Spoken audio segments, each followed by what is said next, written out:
Hello friends, welcome to my KD home tuition. KD home টিউশনের পক্ষ থেকে সবাইকে স্বাগত জানিয়ে শুরু করছি আজকের ভিডিও।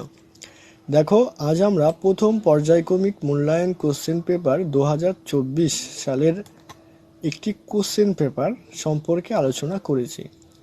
দেখো, ক্লাস সপ্তম শ্রেণীর, বিষয় বাংলা, সময় 30 মিনিট থাকে, তোমাদের 15 নম্বরের এক্সাম হয়। আজ আমরা সেট 4 সম্পর্কে আলোচনা করব। এর আগে সেট 1, 2, 3 সম্পর্কে আলোচনা করেছি। যারা দেখোনি তারা প্লে লিস্ট কিংবা ডেসক্রিপশনে লিঙ্ক দেওয়া থাকবে, সেখান থেকে দেখে নিও। দেখো, আমাদের এই সেটে শুধু কোশ্চেন পেপার সম্পর্কে আলোচনা, মানে প্রত্যেকটা কোশ্চেন সম্পর্কে আলোচনা করা হবে। এখানে কোনো উত্তর বলা হবে না। তোমাদের এক্সাম, মানে তোমরা যদি উত্তর বলে দিই তোমাদের তো লাভ হবে না। কোশ্চেন জানলে তোমরা সেই কোশ্চেনগুলো ভালো করে নোট করে পড়বে, তবে তো তোমাদের লাভ হবে, তাই না? দেখো, একটা মৃত্যুঞ্জয়ের টনিক আবিষ্কার হয়েছিল কত সালে? তোমরা এমনিতেই পারবে। তোমরা বেশি বেশি করে রিডিং পড়ো। রিডিং সবার 7বার 8বার করে পড়ো। তোমরা রিডিং পারলে এইসব 1 নম্বর 2 নম্বর কোশ্চেন এমনিই পারবে। তারপর দেখো, পোর্ট্রেট শব্দটির অর্থ কী? তা দেখো, খুব সংক্ষেপে একটি প্রশ্নের উত্তর দাও। এখানে দেখো দুটো আছে, যে কোনো একটি অ্যান্সার দিতে হবে। হুমায়ুনের সমাধি নির্মাতাকে লেখক ঘোরেল বলেছেন কেন? যাও, তাহলে আর ভয় নেই, দুনিয়াটা বেঁচে যাবে। কেন দুনিয়াটি বেঁচে যাবে? তিনটা নিচের প্রশ্নগুলির একটি প্রশ্নের উত্তর দিতে হবে নিজের ভাষায়। দেখো, 21শে ফেব্রুয়ারি অস্ত্রসিক্ত ইতিহাস প্রতি বছর ফিরে এসে আমাদের সেই কথা স্মরণ করিয়ে দেয়। 2 নম্বর কোশ্চেন, নন্দলাল বসুর কোন বৈশিষ্ট্য রামকিঙ্করের ছবিতে প্রভাব পড়েছে?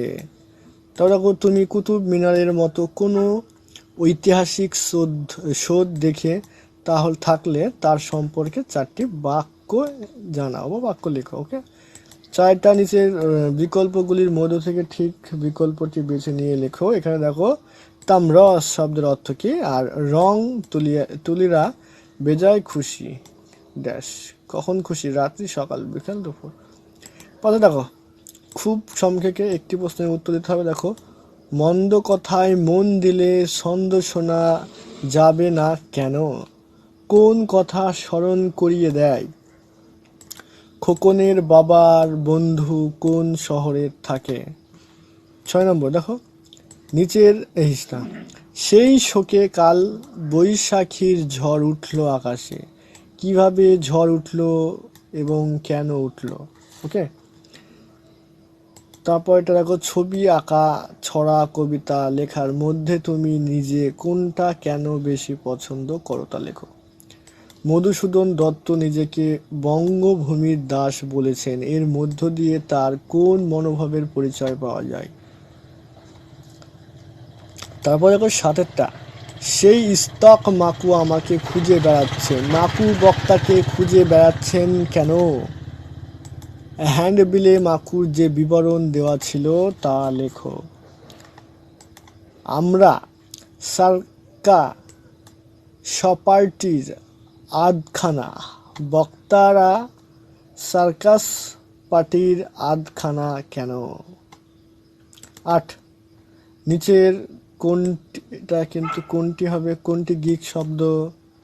যে সমস্ত সংস্কৃত দীর্ঘ সময় ধরে ধীরে ভাষাগত বিবর্তনের পথে প্রাকৃতিক অপভ্রংশ ইত্যাদি স্বরগুলির মধ্য দিয়ে পরিবর্তিত হয়ে যাওয়া বাংলা ভাষায় শব্দভাণ্ডারে স্থান করে নিয়েছে, সেগুলিকে কি বলা হয়? ওকে, 9টা, ভগ্ন তৎসম শব্দ কাকে বলে? উদাহরণ দাও। বাংলায় ব্যবহৃত 2টি মণ্ডমালা শব্দের বিবরণ দাও।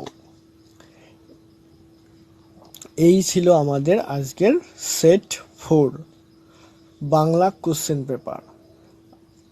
কোশ্চেন পেপারটি কেমন হলো তোমরা অবশ্যই একটু কমেন্ট করে জানাও, এবং এই রকম সেট পেতে আমাদের চ্যানেলটিকে সাবস্ক্রাইব করো।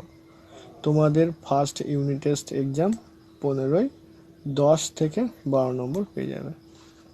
আজকের ভিডিও আমরা এখানে শেষ করছি। গুড বাই, সবাই ভালো থেকো।